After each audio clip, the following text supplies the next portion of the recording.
అందరికీ నమస్తే అండి.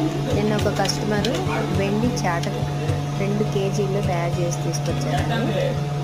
దాని మీద పేరేమని చెప్పారు తెలుగులో.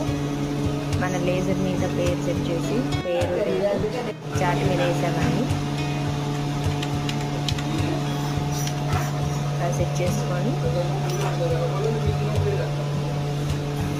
కరెక్ట్ ప్లేస్ చూసి మనం ఇట్లా మార్కింగ్ వేసుకోవాలి.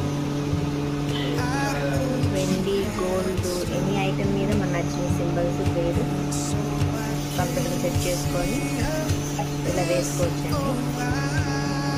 మా ఛానల్ని లైక్ చేయండి, షేర్ చేయండి, సబ్స్క్రైబ్ చేయండి. Thank you.